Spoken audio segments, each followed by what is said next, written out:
We have a pretty serious video for you today. RV safety and fire prevention.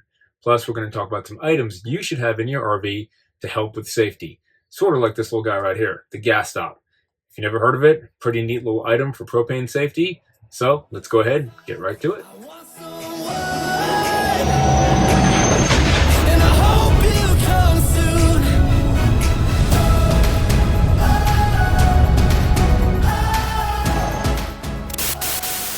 Hey everybody, welcome back to Why Wait. If you don't know, I'm Chris, and today I want to talk to you about a pretty serious and important subject, and that is going to be RV safety and fire prevention. Now, I'm coming to you today from my mid-bunk. This is my little boy's room because anybody who has kids, this should be a pretty serious topic and something you should stick around and watch because educating them as well is, I think, very important. Now, just to give you a little bit of background, I actually used to be a firefighter. This was a long time ago. When I say a long time ago, it was about 25 years ago. But I do have a little bit of background knowledge because of that. And I still have to practice firefighting safety today as I work on tugboats and go out to sea, and practicing firefighting prevention and things like that is something that we still do out there every day. So let's go ahead and just jump into it and talk about how fire prevention and safety and having a plan in these RVs is extremely important. So the first thing I'm going to cover is let's just go ahead and go through the RV and talk about certain equipment and alarms and things like that, fire extinguishers that you should have, and we'll go over some of the basics. And then at the end of the video, we'll talk about some fire prevention tips, some plans, and some things to look for around your RV to actually prevent fires. And we're not only going to just talk about fires, but the carbon monoxide, propane, and other dangers that are associated with RV living. So one of the first things we did when we bought the RV was we went out and bought some more fire extinguishers. Now, most RVs come with at least one fire extinguisher when you purchase them. It's usually located right in the middle of the camper, right by the front door, and that's fine, but we wanted an extra level of protection, so we have more fire extinguishers throughout the camper. Now, the first place we put the extra fire extinguisher was, of course, in the kitchen, right underneath the sink. Easy access where we can get to it, because, of course, cooking can always lead to fires. As well as, I recommend keeping one in your tow vehicle. We keep one right here in the center console of our truck, because if the truck ever catches on fire or anything like that, there's a good chance that you can actually put it out before it spreads from your truck to your RV that you're towing behind you. And of course, for us as full-time RVers, everything we own, we're pulling it down the road behind us. So we definitely want to protect it the best we can. So I definitely advise having a few extra fire extinguishers spread out throughout your RV. And don't forget to test them weekly or at least monthly. All you have to do is push down on the little button on top. And as long as the little button pops back up, you should be good to go with the fire extinguisher. Next, I recommend maybe getting an extra smoke detector or two. You can usually purchase these in Walmart, or you can just get them on Amazon like I did. I'll put links to the stuff that we talked about today down below so you can go check those out. But we actually have an extra smoke detector right here in our little boy's bedroom. You can just stick them on the wall anywhere. I definitely think that's a great idea. See where yours are located in your RV. See if maybe you need an extra one or two. They're not very expensive. And just like the fire extinguishers, don't forget to test these periodically as well. At least every 6 months, change out the battery, with the whole daylight savings time and things like that. So something you want to keep an eye on. If you haven't checked your batteries in a while, go check your batteries, or just go ahead and hit that test button too. Make sure you test them, make sure they're still working. Now, as you're going through your RV looking for these smoke alarms, you may also come across some carbon monoxide alarms. We have one mounted on the ceiling in our bedroom right here, which you can test. You can test it weekly. Don't forget to change the battery in it. But you should also have a carbon monoxide alarm that looks like this. Now, this style carbon monoxide alarm, again, is wired right into your RV. So it doesn't take batteries. You don't have to take the batteries out, but you should still test it weekly by pressing the test button. What's going to happen though, eventually, and this happened on ours, that's why I'm holding it in my hand right here and it's disconnected, is right at the 5-year mark, it'll start to chirp and let you know that the time is up on it and it needs to be replaced. These have to be replaced every 5 years. There's no replacing batteries or anything like that. So when you start to hear a chirp and you're wondering where that random beep is coming from, go check this out, because if you have this style right here, safety alert, it's going to flash red, red, green, green, and beep about every 30 seconds until you go hit that test button to shut it off. Now you can do this because it's annoying and you want it to shut off and you're not ready to get a new one yet. So go ahead and hit the test button, shut it off, but you need to go ahead and go online. You can go on their website and you can order a new one because you're going to have to replace this with a new one. In the meantime, you can have a replacement that you can, again, find on Amazon or at Walmart. And we've already had this one right here. This was a second carbon monoxide alarm that we used to keep in the hallway. And now we have it down here where the original hardwired one was at until the other one comes in. We've ordered it. But definitely, before you do remove this, make sure you do have some sort of backup carbon monoxide alarm. Now, the other great thing about this one that is hardwired into the camper is not only is it a carbon monoxide alarm, but it's also a propane and gas alarm as well, which is extremely important. Now, as we know, carbon monoxide is a colorless and odorless gas. So luckily, at least the propane gas, you're going to usually smell a bad smell. You're usually going to notice a high level of propane gas. So I would say that it is okay to go ahead and disconnect this until maybe the new one comes in, which should also be a propane gas detector as well. Now, I was talking about how you can press this test button to stop it from chirping, and it won't chirp again for 3 days. Then it's going to go off again, let you know, hey, it's time to replace me. Now, you can only do this and hit the test button to stop it for 30 days. After that 30 days, you're not going to be able to hit the test button to shut it up anymore, and you're going to have to just disconnect it and make sure you replace it. Make sure everybody in the house knows what the beeps are, what to do, and have a plan. And that's going to bring us up to the next thing, having a plan. So this is extremely important if you have kids like we do. You need to educate them and tell them about, these alarms, what to do, and have a plan on how to get out of the RV safety no matter what the situation is. So we go over with our little boy the emergency escape windows, how to use them, when to use them, and things like that. Have the kids, test out the windows, let them use them, let them push them out and explain how to get out of the window safely. And I do recommend, if you have time, to try to drape a blanket over the window on your way out. I kind of showed him the technique on how to get out. It's just a good idea that everybody kind of knows this. As far as maintenance goes on these windows, you want to go ahead and exercise and make sure they open cleanly all the time. If not, you want to go ahead and, on these frameless windows like ours anyways, put a little bit of vegetable oil or just some 3M oil on there, lube it. That just keeps what seals up against to open nice and freely. Just make sure that everything works good. So again, it's just good to educate them so they have some sort of plan of attack. They know what's going on, they know what to do. We've gone over our little boy with how to use our phones, how to dial 911. We talked to him about, our address and county, depending on where we're moving, where we're staying at in the RV, things like that, to run next door to other campers. So just whatever you want to go over, there's all sorts of information online on topics like these. But again, just have some sort of plan and talk to them about all this kind of stuff so that they have a good idea of what to do if the time ever comes. Okay, let's jump outside of the RV now and talk about some areas of the RV out there that are at a higher risk for potential of fire and safety issues, and talk about some products that you can install to help with overall RV safety on the outside of the rig. Okay, so we took a journey outside and I went back here, and this is the back of my refrigerator. You have this panel here and then you have another panel above it. Definitely recommend getting inside here, opening these up and inspecting them quite often. There's a lot of areas in here that can cause fires.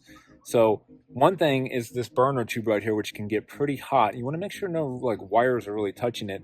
I actually had a few wires that I thought were too close to it, and as you can see, I sort of zip tied them off so they'd be off of it right here. Now, I do recommend keeping up with your manufacturer. We have Grand Design send us emails for any recalls, because a lot of these units will have recalls on safety items and safety recalls, and that's something you want to know about.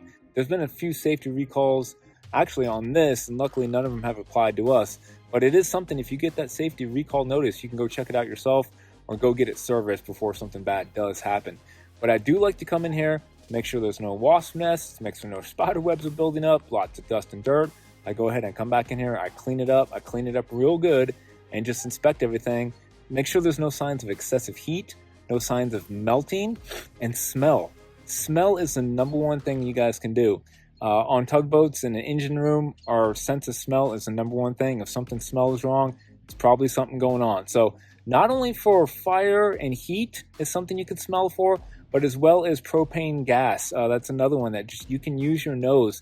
If you're smelling strong sense of gas, you want to go ahead and inspect it and find out what's going on. Now, there's one more thing I want to talk about while I have this opened up, and it's an awesome fire prevention system by a company called PROTENG. And it's a fire suppression system that you can actually strategically place around your RV back here being probably the #1 spot. It's like a 6 to 8 inch long tube, and it's filled with a certain kind of gas. When it reaches a certain temperature, it goes off on its own, cracking the tube, and it puts out the fire within seconds. Putting them in here, up by your generators, maybe by your battery boxes. You can even put them in your tow vehicle inside the engine compartment. It's a great product. I actually wish I had them. They're a little expensive. It's not something I've invested in yet. So if you're interested in that system, I'll go ahead and put some links down below for that as well, and you can go check it out. I've looked into it before myself. It's something I really should get because I think it's a great system to have.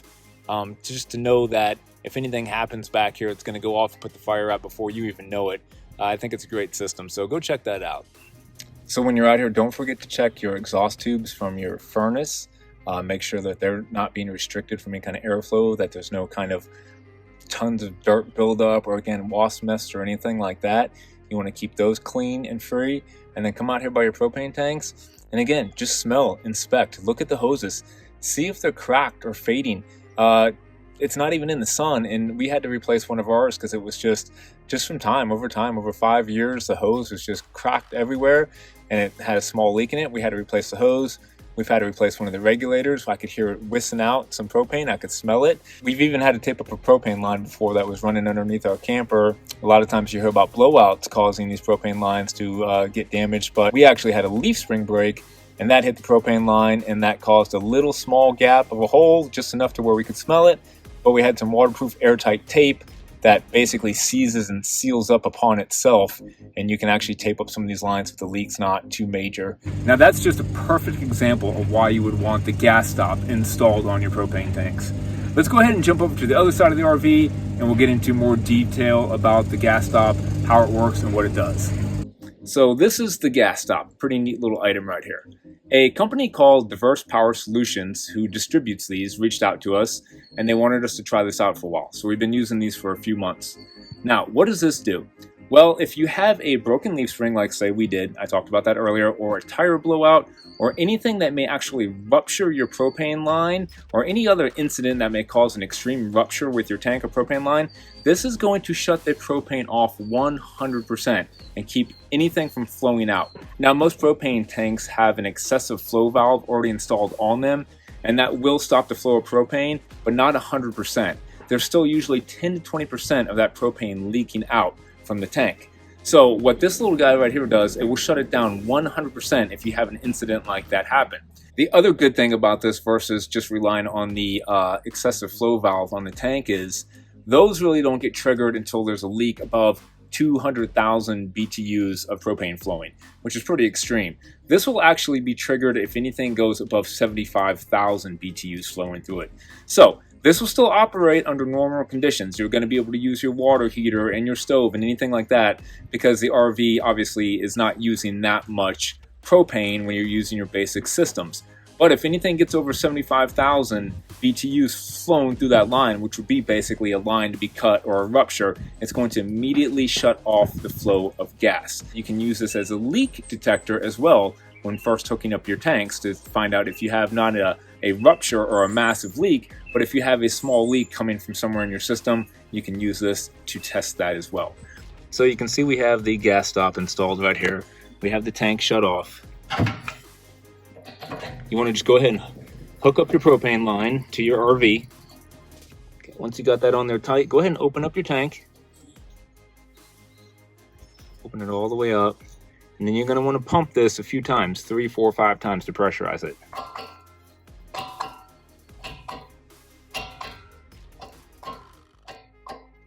Okay. Take note of where the line is at. We're going to go ahead and shut the propane off now and come back in about 3 to 4 minutes. And if everything is okay, that line should be just about in the same spot. If that line has moved and went down any, you know you have a small leak somewhere and you need to go find it. So let's go ahead and shut this off. Wait a few minutes and we'll come back and check it. Okay, it's been about 5 minutes. We can come back and check. And the needle is pretty much in the same spot, so we know we're good. Everything is holding pressure, the system is still pressurized, and there's no small leaks.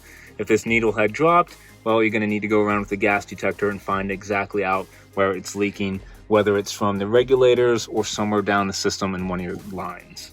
So guys, that's the GasStop. I think it's a pretty neat little item. Definitely something that's great for propane safety traveling these RVs. If it's something you guys are interested in checking out, go over to GasStopUSA.com. You can check it out there. You can check out all their products. And from there, if you want to get a 10% discount, go ahead and when you go to buy, scroll down to where you see the DPS, Diversified Power Solutions. Click on that, and then when you start putting anything you want to purchase into the cart, you can put in the promo code YWAIT. Use the promo code YWAIT, and you guys will actually get 10% off any of the GasStop products that Diversified Power Solutions is selling. So let's go ahead and jump inside and talk about some tips and things you need to do inside the RV to prevent fires and just overall RV safety. So now let's go ahead and go over a couple tips and talk about some things how to actually prevent any of these fires and accidents from ever happening, or doing the best that we can to at least try to prevent them. And as a former firefighter, one call that we would go to a lot, and that would be a dryer fire. So if you have a dryer in your RV like we do, make sure to keep it clean. I also really don't recommend running it when you're not home at the RV. And of course, this isn't a combo unit, this is a stackable unit, but even this dryer does not run as hot as a residential home dryer. It kind of cycles on and off. But you don't want all that lint to build up. If you build up too much lint, it can back up, it can cause things to overheat, short out, and create fires. So one tool that I recommend to get to always try to keep it clean and keep that lint out of there is this little gizmo right here. You just hook this to your vacuum, and then with this long hose right here, you can actually get down in there and you can try to clean all that lint that lint trap doesn't catch. You'd be surprised. I've actually had to open the back of this dryer up twice because I've replaced a couple thermostats. So I've had to service it, and I've opened the sidewalls up, and I couldn't believe how much lint had actually collected inside in the back of the dryer. And this is something that I use quite often as well. And it's not as easy to do, but if you can get to the dryer exhaust tube, that's something you want to try to clean out annually because the lint will build up inside there as well. Of course, unlike a house, to get this out of here, I actually have to take the closet door off. I have to remove some trim. It's a real pain in the butt. That's why I try to use this little vacuum tool to always get in there every so often and just keep as much out as you can. Next up, space heaters. Definitely recommend having some electric space heaters if you're going to RV, especially if you're going to RV in colder climates like we end up doing sometimes. You can't beat this little guy right here. It works great, but just as a safety precaution, don't ever plug it usually into any kind of extension cord. They're usually not rated for that. And again, I would never recommend running this while you're not home. It's very easy to forget about these. They usually sometimes stay on for 24 hours, so it's already been set from the night before you leave and it's running while you're gone. While they do have lots of safety features, and I know this one has a tip-over safety feature and things like that, I'm always worried that sometimes we'll put something on this nightstand too close to it without even thinking about it. And just for peace of mind, I always like to try to remember, shut this off before we leave the RV. Now we also have an electric fireplace in our RV, and this is pretty standard nowadays with most RVs. But just like the space heater, I definitely recommend always shutting this off before you leave your camper. It doesn't make sense to run any kind of heat except for your propane furnace while you're gone. I've heard about people running these with the heater going as well when they sleep at night. That's something I also wouldn't recommend unless it's totally necessary. I don't mind having the space heater while I'm sleeping because it has a lot of safety features in it and I'm in that room. But to have this all the way in the back of the living room, I've seen too many instances where I've heard about these things burning up, starting to smoke, and some wire issues. So this is another one that I don't run if I'm gone, and I also really don't run if I'm sleeping as well. And just like anything else, this does require a little bit of yearly maintenance. Once a year, I go ahead and I pull this out, and I go ahead and take it out, and I get the vacuum, and I clean up all the dust around the back of it. It's something you just want to do. Don't let that dust build up because, again, it is a heating element back there. So that's something, if you haven't done, go ahead and pull yours out. You may be surprised how dusty it can get back there. So I hope this video was somewhat informative for you because it's an important subject. Fire, carbon monoxide, propane gas, it's nothing to play around with. So make sure you do those weekly inspections, test those fire extinguishers, test those smoke alarms, get out there, have a plan with your family in case something does happen. And listen, I don't want this to deter anybody from getting out there and RVing or trying the full-time RV lifestyle because it's great. Just always have safety in the back of your mind and check on these things. As always, guys, we'll see you next week. Get out there, start your full-time RV adventure because why wait?